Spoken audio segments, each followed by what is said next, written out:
Okay, so hello everyone. I'm Tess Brooks, Board President. I'm very pleased to welcome you all to our third night of giving in 2020 at 100 Women Who Care Madison. So we're in the middle of our 7th incredible year of giving in Dane County. Tonight, we have invited 3 lovely charities presenting. So we have the Northside Planning Council, we have Rubin for Kids, and Rylan's Hope. The Foundation for Black Women's Wellness was invited back to provide an update as last quarter's winners. So thank you all, both guests and current members. We're so excited that you could join us this evening. We're going to hear these great stories from very worthy charities. We welcome anyone who is considering membership to reach out to any of our board members to talk about the organization. We'd love to answer your questions and help you to consider joining our incredible group. So tonight, we have a few updates about our organization. We'll move into our charity presentations, the vote, the impact award presentation, and finally donations. So for those of you who are new to our meeting, each speaker is allotted a certain amount of time, so just 5 minutes to share with you why they should be selected. And we keep them on their toes because we are very time conscientious and we keep them on track. So this evening, just as Tara was saying, we will be conducting our Q&A using the chat feature. So just glance at that so that you're ready to submit your questions when the time comes. We have 2 of our board members, Rhonda, Jane, and I think Margaret's going to help too, who are monitoring your questions. They're going to escalate any technical questions or issues to Tara so that we can get your problems resolved. But they're going to primarily be reading your questions for the charities during Q&A. Other members can't see your chat questions, but we'll combine any similar questions so that we can make sure to get through them all.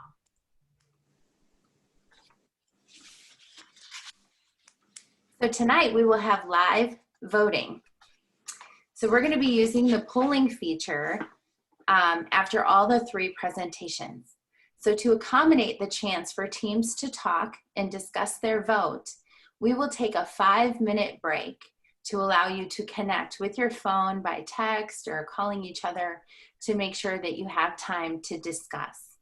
After you've determined your vote, we ask that only the team captain goes ahead to submit the vote in the poll. If, for example, your team captain couldn't make it tonight, then make sure that one other team member is designated to make this choice. So it is honor system, so we do need you to make sure that only one is voting and designated to place your vote for your team. We're gonna, ask everybody to come back after 5 minutes, definitely refill your snacks or drinks. And after the 5-minute break, we will be concluding our evening with the update from last quarter's winner and then the announcement of our impact award. So we will be together again on December 7th for another virtual meeting. So just like tonight, we hope to restart our meetings in person as soon as possible. We may have to do some split meetings where we have a portion in person, but we will absolutely be continuing to make sure that we are keeping everyone safe while trying to do our good work and help in the community. So we have an exciting update. Angela Keelan, who originally founded the chapter of 100 Women Who Care Madison in 2014. On the bottom here on the right, you can see the original founding sisters who created our organization in the first place. So after rejoining the board this year, she agreed to step up and serve our organization as co-president. So she'll be also helping present this evening. So, when I think about, this last month, even when Ruth Bader Ginsburg passed away and we lost an American icon in that moment. One of the favorite quotes that I enjoyed that people used to explain how she made an impact on them was to lead in such a way that people will follow you. And I think that Angela's decision to start this organization with the 4 other board members in 2014 certainly has set that example. So we're very excited to welcome her back and to continue to lead and assist our group. So another thing I've been thinking about is how relieved I am that we made this transition to electronic invoices prior to the pandemic. So I want to first and foremost thank all of you for, adjusting with us and helping us in this transition. I know it hasn't been easy, but you adopted this, and this created a very smooth way for our organization to continue. And I was so grateful that this was something that was already in place as we're working to adjust to all the other things like Zoom meetings and virtual presentations. So we really appreciate your flexibility and willingness to do this with us. So just a quick reminder that ACH payments are lower in fees. So we appreciate it when you can set your payment to be ACH, and then definitely keep your tax receipt. So this receipt, when it comes, will be your tax reporting receipt. So take it away, Angela. Well, Tess, thank you for that very, very kind and gracious introduction. Hi, everybody. I'm Angela Keelan, and it's so nice to see all of you online. And hearthwarming, I've got a fire going because it's getting to be that kind of weather. So just wanted to say the board is so grateful to see all of you here tonight and choosing to spend time to give back to Madison. Your presence here shows our invited guests just how much we care, and seeing your faces also allows everyone to feed off each other's energy during a time when we really can't all get together. So thank you for coming tonight. We really, really appreciate it. So now on to our online store. This is so exciting. We have swag, which is just so much fun, and just especially as the weather gets cooler, it's fun to have a few new things or one new thing that you might want to put on that makes you feel good, or just be able to share what we're about with other people. We have lots of Darlings t-shirts, sweatshirts, tank tops available. Some of them are pictured here, and we've got Rhonda Adams, our board member, and Pam Klein, and myself. So the online store is open, and it's open through September 30th. So we sent out a few emails about it, and we've posted on Facebook. So if you'd like to order, we'll have the store open through the end of September. And at the end of the month, the order for the entire group will be placed, and then everything will ship out. So like this vest comes in 4 colors. There are multiple colors, multiple styles. So hopefully if you're interested, you'll find something that you really love. We do not receive any proceeds from this. It's just merely a way for us to increase our ability to connect with one another and share our organization with others. So we hope you'll check it out.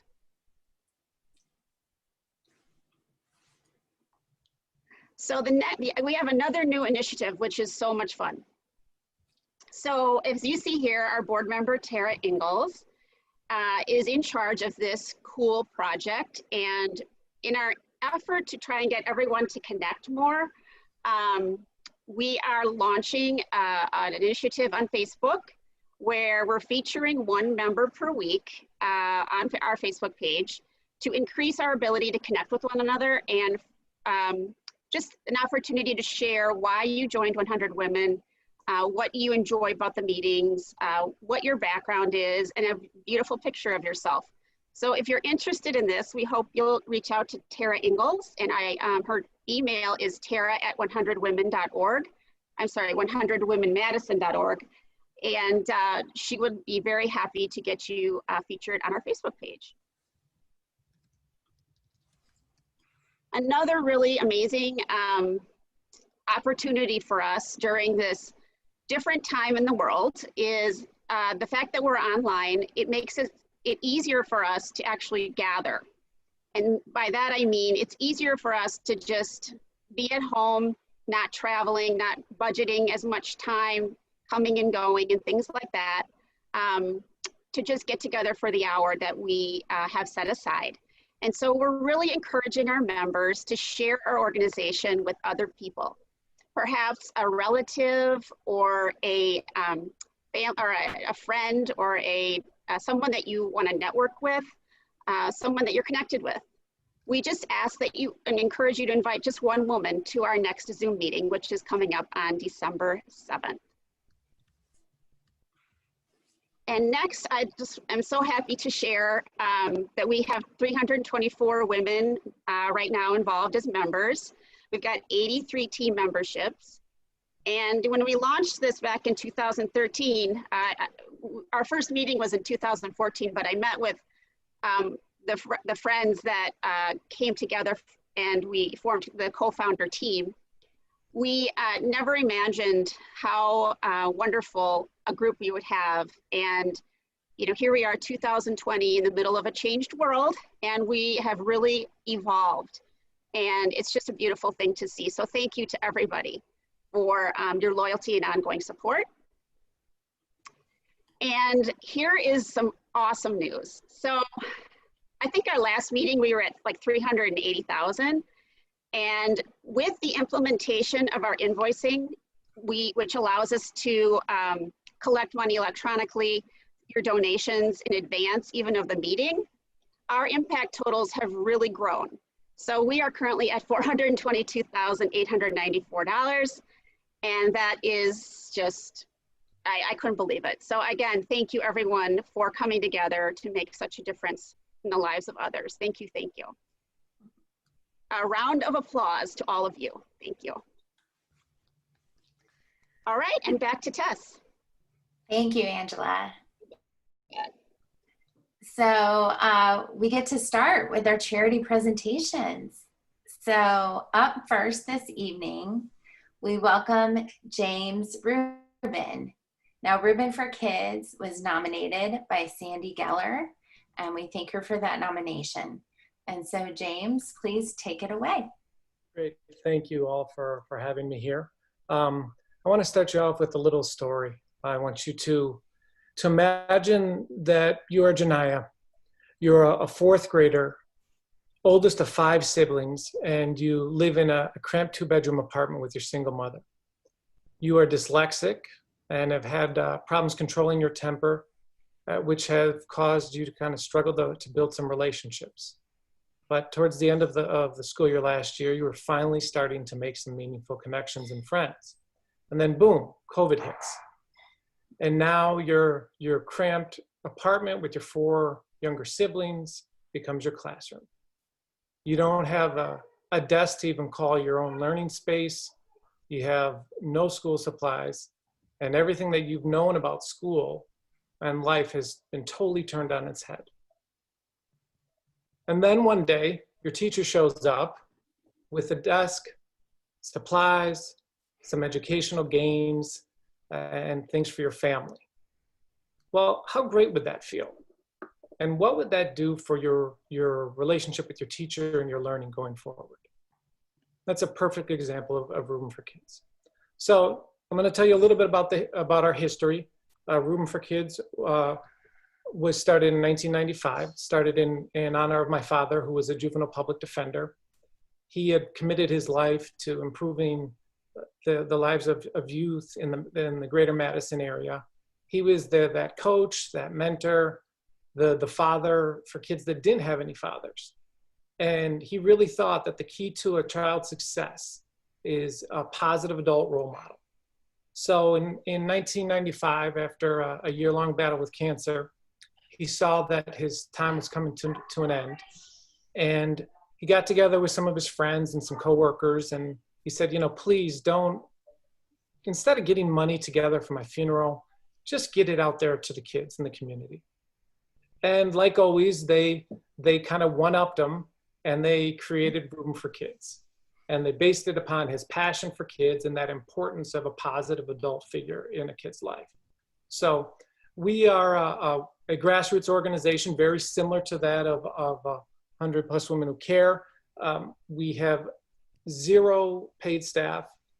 We are 100% volunteer, 12 total board members, And 99.9% of all of our donations go directly to kids in the Madison area. Our overhead last year was $657, to give you an idea of where that money goes. And we have a real unique partnership with the public schools in the Madison area.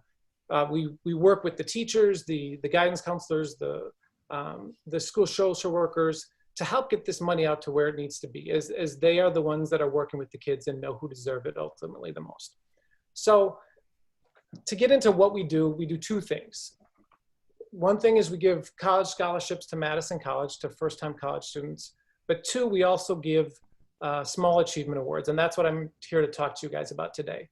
The small achievement awards are between $50 and $250, and they're given to kids that are demonstrating success despite some challenging circumstances. So historically speaking, these awards have been used for music classes, sports, college tests, even class visits, trips like that, uniforms for work. But since COVID has hit, we have seen a drastic shift in what those requests are for. And as an organization, we've decided to kind of shift with that. So those new requests are now school supplies, outstanding internet, laptops, food, medication, things like that. Since the since March of this year, we've given out 137 COVID-related awards, totaling $11,000. And we continue to see those numbers increase, especially as school has started again just 3 weeks ago. So unfortunately, we're seeing more and more of these asking for basic necessities, a lot of kind of scary situations out there where the teachers and everybody is trying to help support these kids. So we're about a month away from exceeding our budget with 3 months left to go. And so what we would use this money for would be to help 100, potentially 150 kids with some of these basic necessities. So I guess in closing, I would say in a school year like no other, with the need like no other, there are many more Janiyahs out there that need our help, and with your support, we're ready to do so. So with that, I would open it up for questions. Thank you, James. You did excellently with your 5 minutes. You're right on the nose. So good job. And we appreciate your story. Please submit any questions. Good. Thank you. This is a question. Is the support or rewards only sent to Madison children? Can other communities in Dane County participate? So it is Madison and surroundings, so all of Dane County, Oregon, Sun Prairie, Verona, Middleton, you name it, in the Dane County area, and we're supporting those schools and those teachers and kids. Okay, I have another question. Do you still funnel $150 to $250 scholarships through MMSD to determine wants? I guess could you repeat that? I'm unclear of that. Do you still funnel $150 to $250 scholarships through MMSD, Madison Metropolitan School District, to determine wants? In terms of the wants of the kids, or everything is done through our website, and so the nominator will say the kid what they've worked on, what they're working towards, and what they've done, and then from there it's kind of approved or not. They are all done through kind of supporting the kids and kind of what the nominator and that mentor is really looking for to help encourage them. Okay. I think some of the additional questions that came in are very similar along those lines. How are the kids identified? There are over 27,000 students in MMSD. And then what is the application process for the achievement scholarships? Sure. So yeah, the teachers, the employees of the schools, the guidance counselors, those are the ones that are how it's determined in terms of the kids and who they're working with and who they're seeing that have the needs the most. We do have somewhat of a way of trying to figure out the need base too, because this is an achievement and a need based type of thing. And the application process is all done online, 100%. They go online, submit something. It goes to two committee members or 3 committee members, get an email to approve. Email goes to the treasurer, and a check is out within 7 days. So wow. Back to the nominator. How much is a typical gift? typical gift, I'd say, is about $100 to $150. We could see some as little as $50 for school supplies, and then we'll see others at the max of $250. It just depends on kind of what they're requesting. Okay. How do teachers, nominators know about Rubin for Kids? So a lot of, through many years, we've been around 25 plus years, and so there's a lot of school counselors and guidance counselors that know about us. A couple of, we have 3 committee members. They are all teachers. My mother is a former teacher who is heavily involved in that. My wife is a teacher. So we try and get that word out, but we have a couple school guidance counselors that really talk to everybody each year. So to let them know about those options. Awesome. What will you do if you run out of funding before the end of 2020? We've talked about that. We were lucky enough to have one of our donors give us a little extra money that'll probably get us through probably half a month. From there, this is a year like no other. So I have a big, I know that the board would say is we're going to continue to fund these until we see it's no longer possible, because 2020 has been difficult, and we want to make sure we're there for the kids, especially in a time like this. Awesome. We have a minute and a half left. Another question is it up to the school mentor to purchase the items, or how are the items provided to the children? So it depends. We actually work directly downtown with Madison Metropolitan School District, and they have these P cards is what they're called. And so that money is then credited towards their P card. With the surrounding school districts, it goes directly to the person. And then if they have a similar type of card, they use that. If not, it can be used to reimburse them. And then they provide us with the proof of that. Okay. I wanted to pause just a second. I've gotten a couple private questions to me. Did any of the other board members get private questions to them?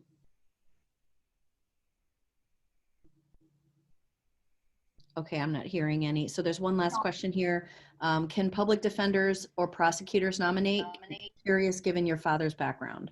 Yes, it's not limited to schools. We actually have some people that nominate in a variety of different organizations. We have some that work at different neighborhood centers.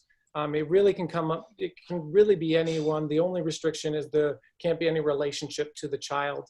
But if it's someone we're not familiar with, we then will call them and kind of vet through that process. We know the majority of the ones that consistently send, though. But yes, there any public defenders, prosecutors, yes. Okay, I'll just pause. Thank you. Yep, 2 seconds left. Good job. Thank you so much. Yeah. Excellent job. Thank you so much. So next we welcome Abba Thakur, and she is the Executive Director for Northside Planning Council. Northside Planning Council was nominated by Sharon Walk, and we welcome Abba. Thank you for coming tonight. Hey, thanks so much, Tess. It is really nice to be back here. Thank you for having us. As Tess said, my name is Abba, and I'm the Director of the Northside Planning Council. Some of you may know NPC is a community development and food systems organization. So we do community capacity building work on the North Side in the form of violence prevention, land use, civic engagement, leadership training, nonprofit coordination, and anti-racism advocacy. And we do food systems work on a regional level. And one of our food systems programs is the Feed Kitchens, a food business incubator that serves over 90 businesses, over 50% of which are owned by people of color and 45% of which are owned by women. So we work to build wealth and create jobs for entrepreneurs who have historically been marginalized so they can transform the lives of their families and communities. So on Sunday, March 1st, I woke up panicked. After watching scenes pour in from Italy and then New York, it seemed that something very serious was coming and that we were heading into an unknown and existential threat on multiple levels for our community, for our country, but also for our organization and the food businesses we serve. So that's when we started to hatch the idea. At 5,400 square feet, Feed is actually an essential piece of local food systems infrastructure. It's an open, well-equipped commercial kitchen that can be repurposed during times of crisis for mass meal preparation. So we drew up the plans for Feed to Go, and we hoped we didn't need them. The idea is that we would contract with our startup businesses, especially those owned by people of color and women, folks who would be especially vulnerable during a shutdown, so that we could produce culturally relevant meals to deliver those to diverse neighborhoods around Madison. This would help keep our businesses operating and their employees working while feeding thousands of people who were homebound. We would rely on a newly recruited workforce of volunteer drivers, and we'd put strict safety protocols in place to protect everyone. So on Wednesday, March 11th, the World Health Organization declared a global pandemic and the country started to shut down. By Tuesday, March 17th, the state of Wisconsin had shut down, and we delivered our first meals for Feed to Go on Thursday, March 19th, 2 days later. Over the next 14 weeks, and with the help of 115 new volunteers, we delivered 30,300 meals to over 15 sites around Dane County. We coordinated with neighborhood centers and grassroots leaders to get meals to those who needed them the most. Some quotes from our volunteers. The first Wednesday we delivered to the first complex, about 6 children were waiting for their meals and more were coming. It was at that moment we realized we could make a difference in the time of a pandemic, yet social distance for our safety. It definitely was needed, and the meals smelled awesome. Another driver told us, the first day we were at our site, there were children on the playground. They wanted meals and said they would take them home and put them in the refrigerator so they'd be safe for later. Except for one girl. She said she was hungry and sat down and ate the meal with her fingers. Well, unfortunately, the funding streams dried up in early July, and we hoped that the summer would bring some relief. We all did, right? An end, or at least a easing, especially in terms of employment and opportunity. But we are needed again as the situation escalates. We're hearing from residents and service providers that they would like these meals back. Feed to Go worked. People love the meals, and we are ready to get back to delivery. So just recently, we are launching a GoFundMe, and we're holding a silent auction, but the funds from your organization would help us relaunch the program at a scale that would bring our costs down by allowing us to buy in bulk, because that's a really critical part of this. And so the meals would cost about $5.65 each. It's a great deal for a fresh, hot, culturally relevant meal. So we appreciate your consideration. It would make an incredible difference in the lives of thousands of food insecure residents and many food businesses and their employees. So I'll end with a quote from a volunteer driver. People with disabilities lived at the site I worked. They all seemed to live alone, so coming for the meals was a time of day for a little socializing, which we tried to provide. We developed relationships as best we could with those who came regularly, an additional benefit for some lonely people made lonelier by the pandemic. Thanks. Thank you, Abba. Thank you. Please, any questions for Abba?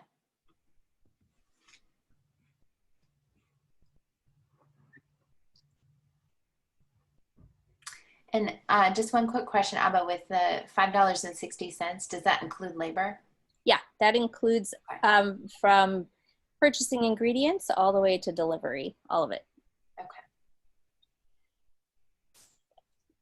And I should say, depending on the overall funding kind of situation, that might range as much as $6.50. So it really just depends on kind of the bulk, what we're able to secure at a bulk rate, right?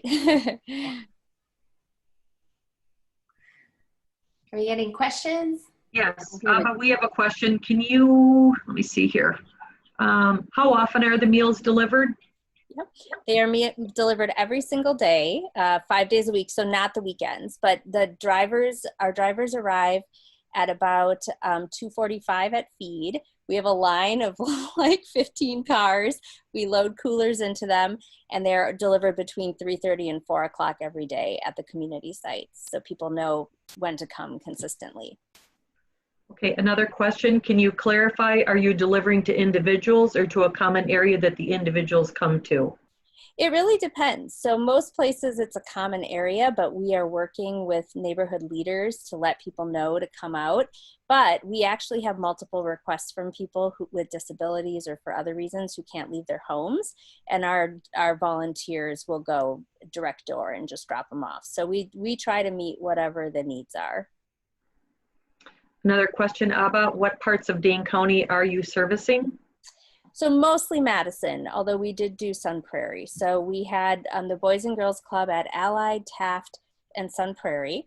We did multiple, like Vera Court Neighborhood Center, Kennedy Heights, Northport, Packers, East Bluff Condos. We did a mobile neighborhood park, a mobile neighborhood home park, Oak Park Terrace, which has been left out because they're not permanent housing. Kipling Drive, these are Ridge Lake Point Winona, Bayview Foundation, and the Triangle Community Ministry. So we were sort of all over town. Another question, how many meals were delivered between March and July? And did you say 30,000 plus, Abba? Yeah, it was 30,300 meals. Can you describe your budget and funding for the program, and how much does a month of meals cost? It's all very scalable. So a meal costs $5.65 to $6.50 each, and it gets cheaper the more we make. And so, you know, it depends. Are we doing 100 meals a day, or are we doing 600 meals a day? But we are able to break the cost down very precisely per meal, and just scale that based on bulk purchasing. So the only difference in that cost is because if we don't buy, you know, dozens of gallons of something, like it costs more money. And so it's just, that's just the only variable. So just to give you a sense, those 14 weeks of meals cost $186,000. But it was, again, like we were at 500 to 600 meals a day. We can very easily operate this at 120 meals a day and reach whoever we can reach. And we've had a tremendous amount of fundraising luck through individual donors too. So I think we can grow it once we get started again. How many businesses were you able to employ with the meal delivery? Over the course of time, it was 7 businesses, and we kept them afloat through the whole thing. And so they are struggling right now too. And so they, you know, we see the food insecurity out there, and they're anxious to get back to work as well. So 2 related questions. How do you determine what areas require your assistance, and are you planning to deliver to the same area? So we, you know, we've been around forever and have a lot of relationships all over town. And so I just reached out to neighborhood centers. I reached out to neighborhood associations, condo associations that we knew had a lot of low income residents, and who basically, whoever responded, like for example, Truax in East Madison Community Center actually didn't need them because they had a different food plan. And so, you know, it really, we just kind of work it out. So at this point, I would say, you know, what I try to do is leverage matching funds, so that if I'm coming with 15 grand, I ask, and, you know, you want, you know, X number of meals, if you can split the cost in the cases where there's neighborhood centers. So we sort of ask for, you know, co-fundraising around this, which is why we were able to grow it so fast. So it really all depends. I'll reach out. I know that there's at least a dozen of these places have been in touch with me saying we would love to have this again. So A couple more questions. How do you we're good. Actually, are we good? Yes. We hit time. Yes. Okay. Thank you so much, Rhonda. I appreciate Yes. it. Well, thank you for all the wonderful questions, everyone. Yes. Thank you. thank you. Thanks, Abba. And then finally, our last organization this evening is Rylan's Hope Foundation, and Michelle Vandehay, our 100 plus member, who is the nominator of the organization, is also a board member and here to speak to us tonight. So Michelle. Hi Tess, hi everyone. Can you see me and hear me? Yes. Okay, sorry. All right, well thank you everyone for nominating Rylan's Hope Foundation for a 3rd consecutive quarter. We are honored and also hopeful that 3rd time is the charm. So tonight I'm going to share with you stories about Rylan, other families, and what inspired our foundation and why our need is so high right now. That way, when you vote for Rylan's Hope to win the Impact Award tonight, your heart and mind will know why. Rylan was born April 5th, 2009 with several brain complications. With that came seizures, hearing loss, low vision. He was wheelchair bound, nonverbal, and required G-tube for feedings. Needless to say, he needed 24-hour care. You would think that a child with so many special needs would get approved for equipment and therapy pretty easily, but that wasn't the case. I was Rylan's primary caretaker for 5 years until the day he died in May 2016 at age 7. The very next year on his birthday, April 5th, 2017, my sister and fellow member of 100 Plus Women and her husband founded Rylan's Hope Foundation. Rylan's Hope brings hope to families with special needs children from birth to 18 years old in the state of Wisconsin. Our mission is to raise funds for families that have children with disabilities in order to cover needed therapies, equipment, and other disability-related expenses. Here are some stories from my sister about Rylan. Rylan had many surgeries: brain surgery, hip surgery, reflux surgery, G-tube surgery, and many more.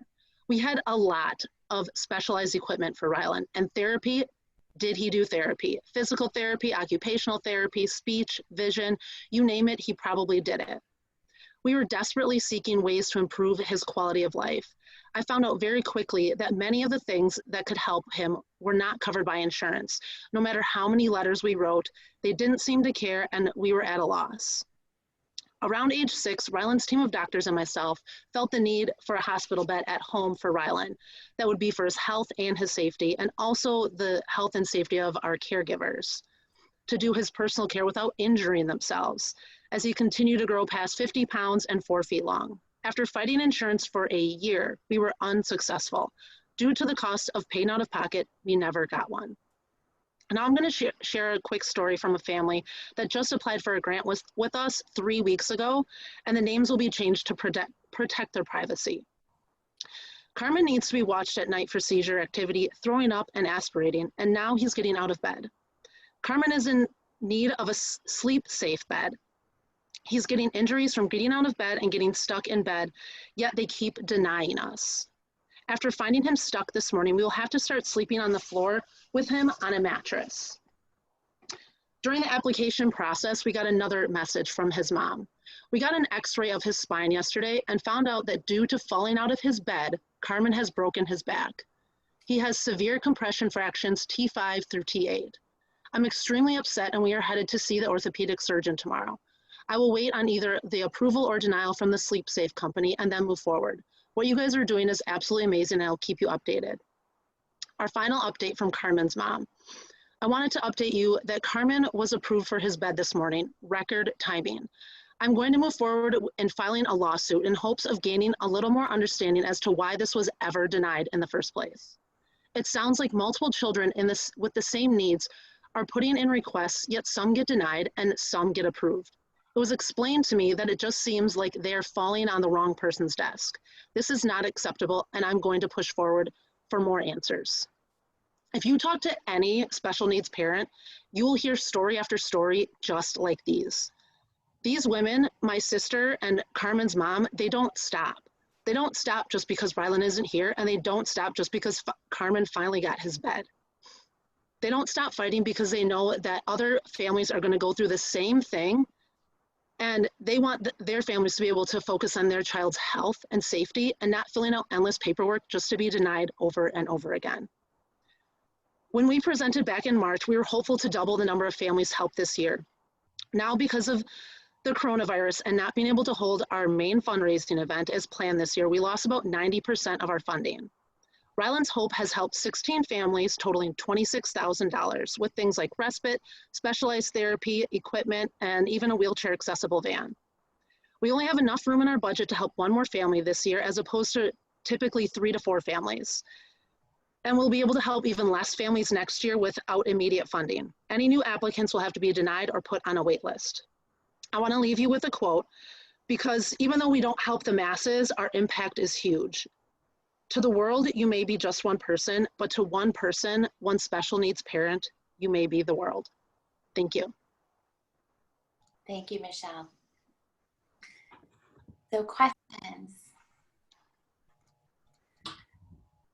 Any questions for Michelle?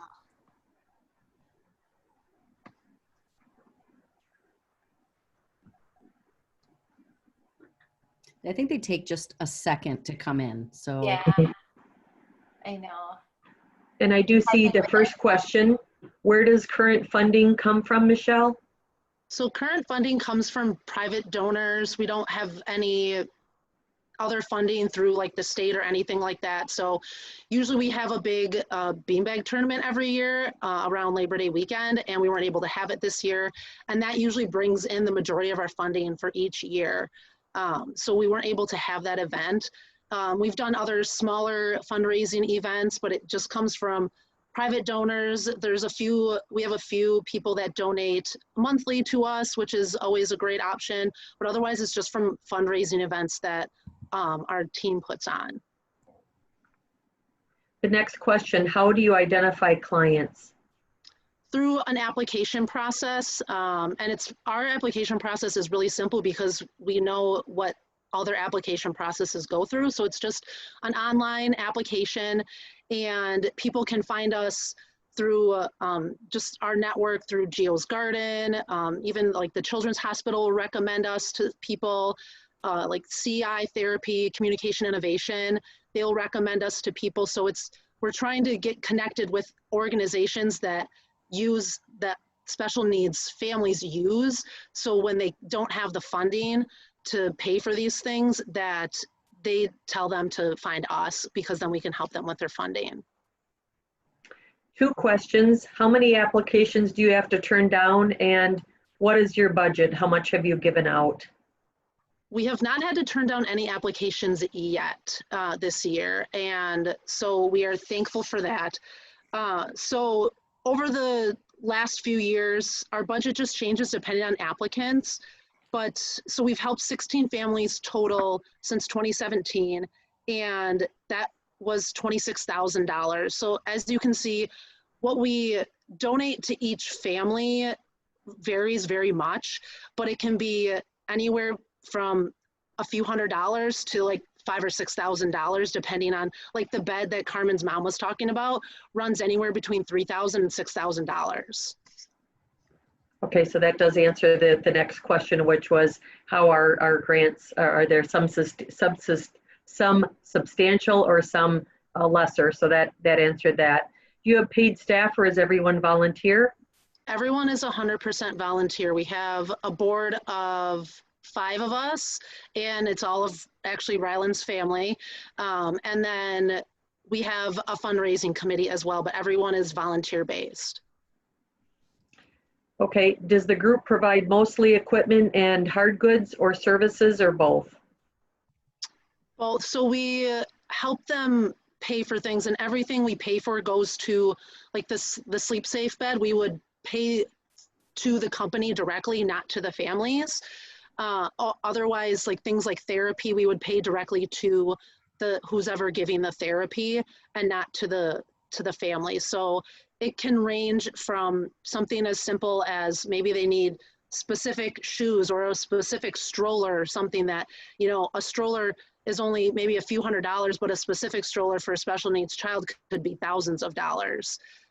Otherwise, you know, again, therapy, that can be anywhere between $50 an hour or a session to $150 per session.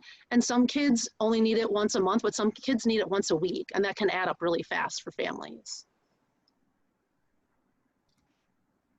Great, our timekeeper, how are we doing with time? Yeah, we've got about 30 seconds, so maybe one more question. Oh, 30 seconds. I have a minute. And I'm out of questions. If anyone else has a question, please put it in the chat. Well, thank you, Michelle. Thank you all so much. Yeah, thanks. All right. So we're going to ask, you're going to have a 5-minute, so we will reconvene at 6:53. So we're going to have a 5-minute little break, allowing teams to talk. Certainly, you know, get another glass of wine, refill your snacks, and just, we're going to be putting up a poll, allowing you to vote for one of these 3 wonderful organizations. And we're going to be putting all the guests and speakers into the waiting room so that only current members have access to the poll. So due to the number of folks that are on the call right now, I won't be able to discern who is a member and who is a guest. I will put the Okay. speakers in the waiting room though, but if you are not a member of the group, we just ask that you please don't vote when the box comes up. So give me a moment to move those folks in the waiting room. Excellent. So we will have a 5-minute break, and then we will be inviting Lisa Payton Kerr to tell us about last quarter. So 5 minutes.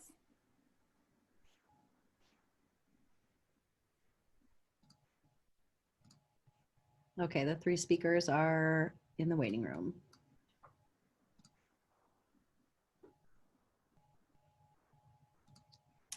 Lisa Payton is trying to log in.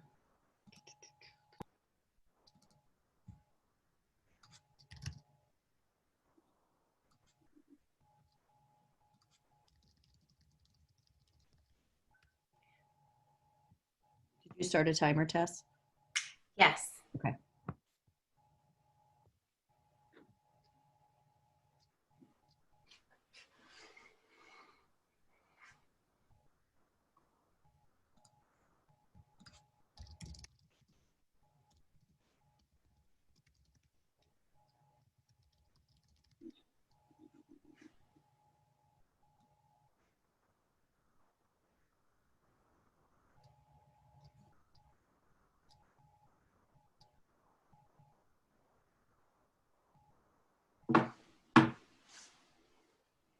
So do you want me to put the poll up now, Tess, or?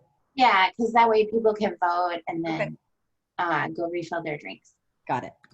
Because our individual members would be able to vote.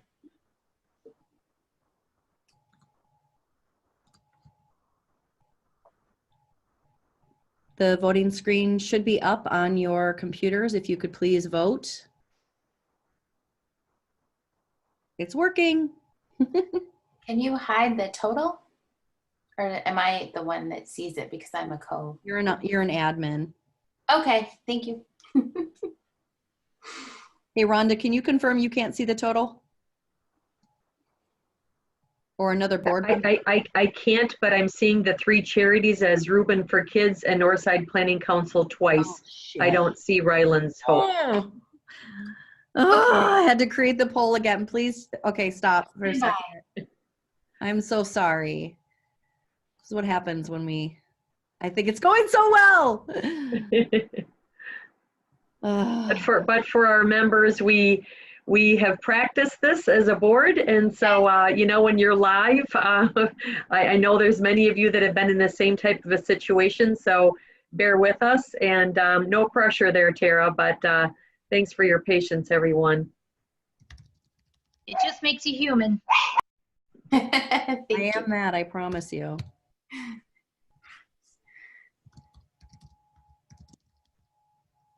just want to spell Rylan's Hope correctly. So funny you said that. I just privately messaged Tara and said, as my husband always says to me when things go wrong, just proves you're human. Mm-hmm. And then you said that.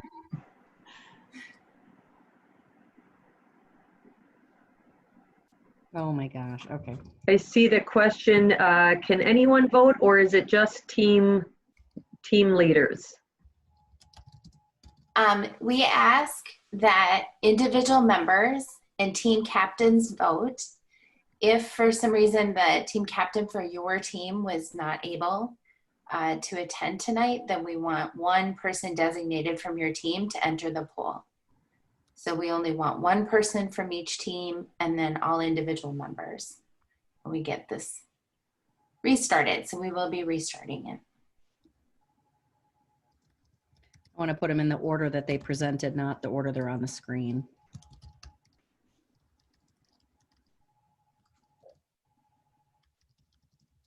Nice to see the comments from Barbara and Sandy in the chat. You ladies are doing wonderful. Great job on a first time. Thank you. Thank you. All right, launching poll. Thank you. Thanks, Sarah. Yep.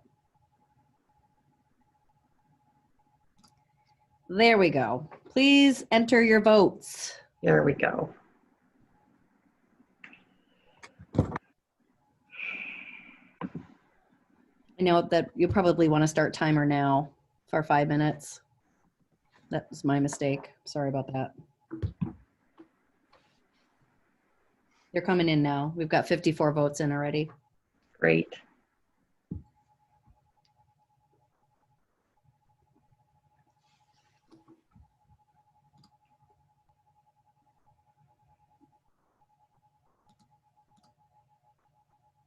It's weird. I've got people still coming in the waiting room.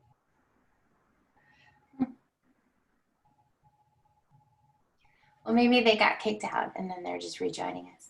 Yeah, maybe.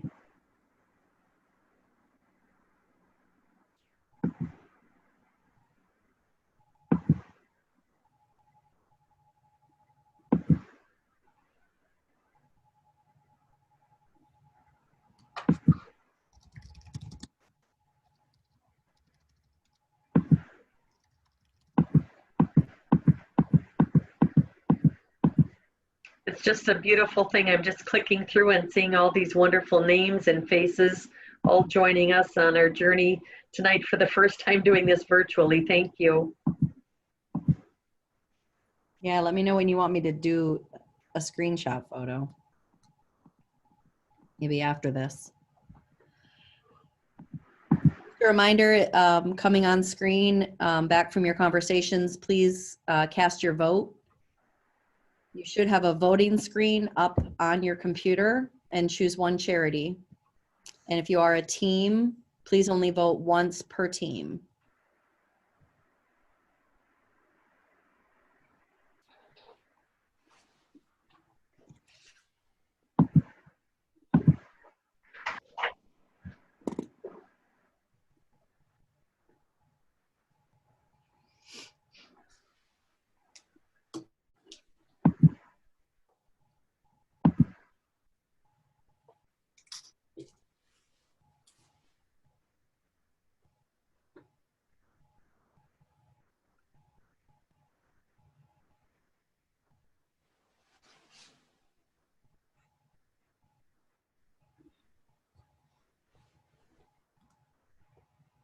Oh, people are happy. It's going well.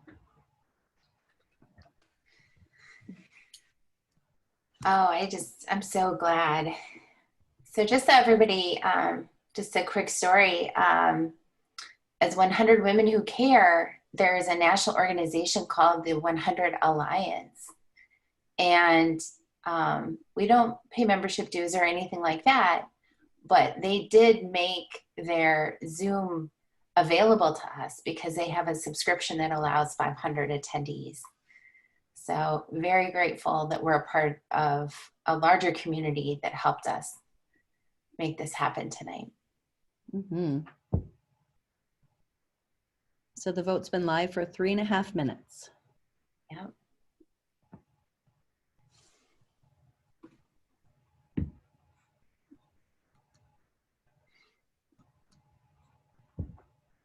I saw on the high end, we got up to 119 participants.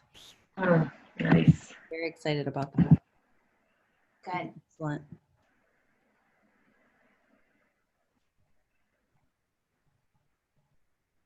How many did you say?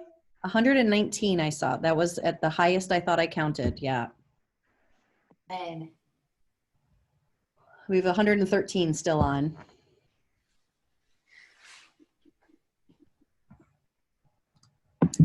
So I have received 72 votes of 108 people that are in the room right now.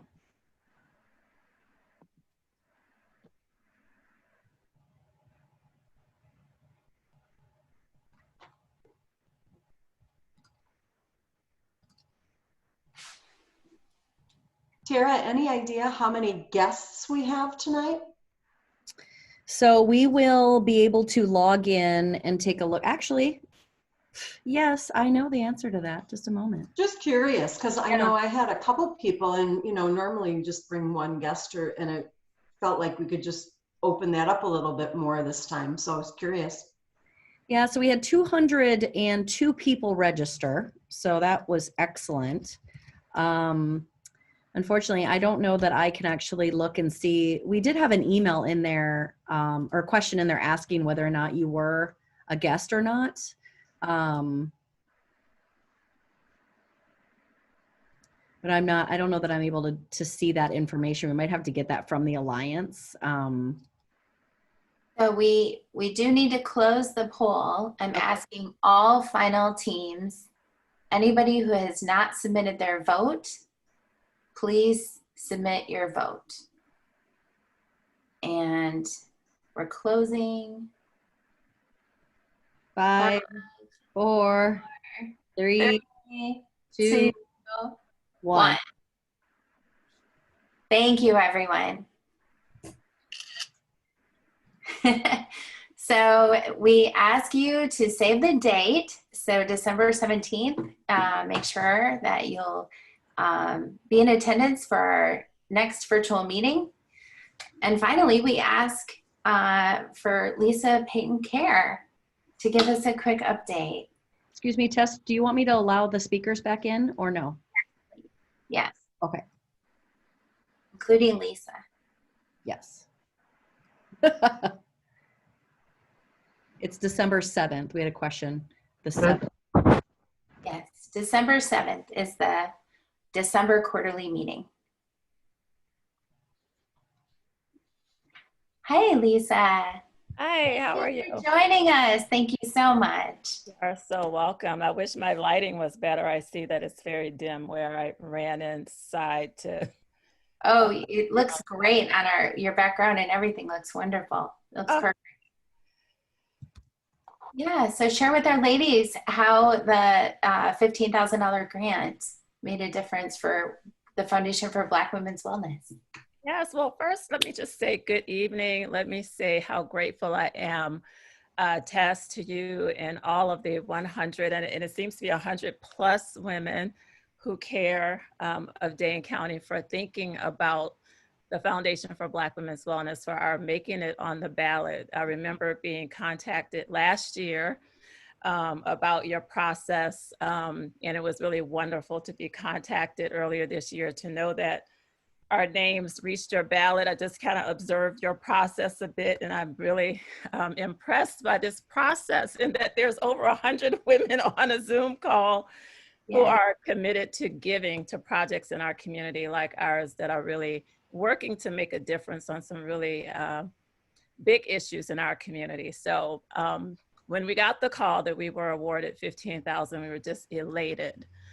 We all know that we're in the midst of COVID, and at the point in which we submitted our organizational summary, we were really at the peak of how COVID was impacting our community. You know, we had just opened our center in January after about 9 months of fundraising to establish Dane County's first Black Women's Wellness Center to root our work. And then COVID struck in February. March, we had to shut everything down and then divert a lot of our attention to helping women in our community who were really being rolled over by layoffs, furloughs, you know, massive unemployment, in addition to having family members and friends who are being directly impacted by COVID. Massive instability in our community that hasn't been talked about as widely as it could. And so it came at a perfect timing to enable us to help many, many women, largely single mothers with young children, with extended families, with adults and seniors, from children to parents to aunties who they are taking care of as heads of households in their house.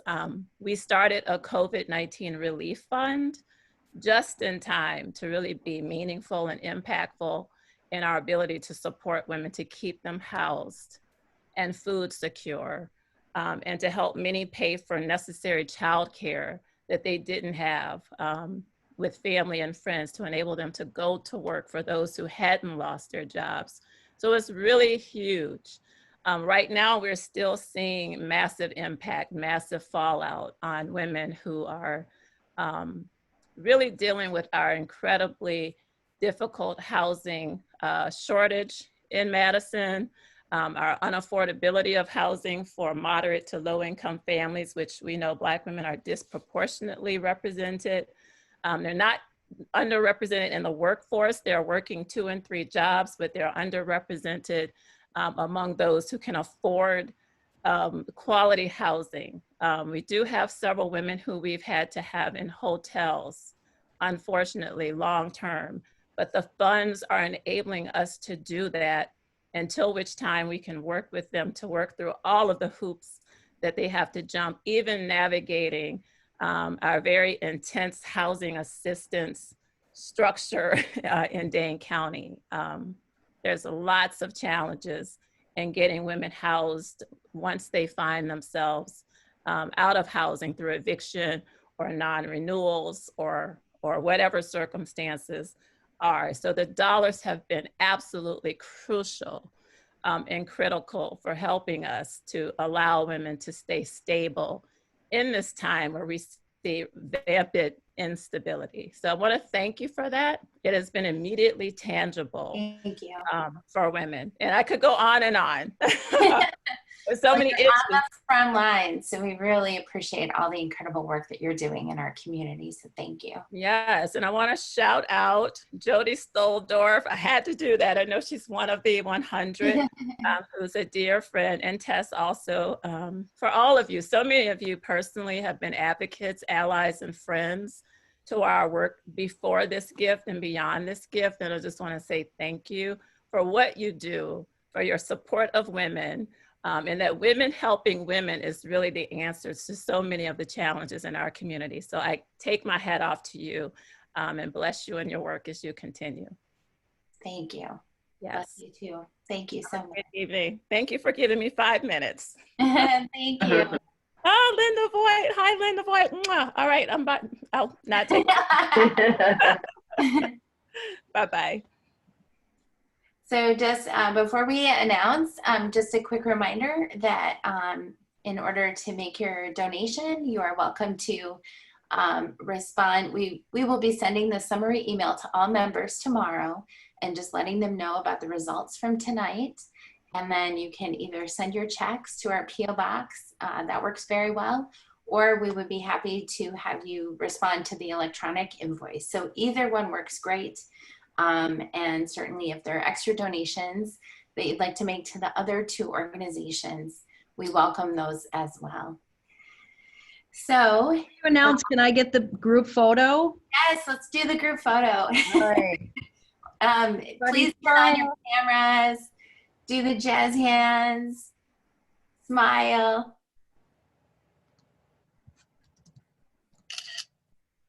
Wow. Yay, good. Okay, So, all done. Our winner, the 100 Plus Women Who Care Impact Award for the 3rd quarter goes to Northside Planning Council. So congratulations and thank you to all the speakers. Thank you so much. Thank you. Honestly, I almost started your stories. We learned so much when you speak to us.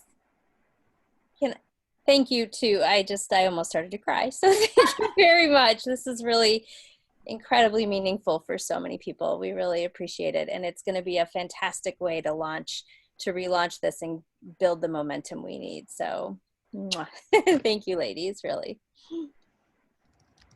Thank you, everyone. And come back on December 7th and we will keep you posted on all of our developments. Thank you. Everyone, congratulations, Abba. Congratulations, Abba. Congratulations, Abba. Thanks, everyone, for joining us tonight. Thank you, James. Thank you. Thanks, Michelle. I really appreciate it. Thank you all. Bye. There's Katie. I see Katie. Yeah. They're like scrolling and then falling off my screen. It's like, bye. Bye.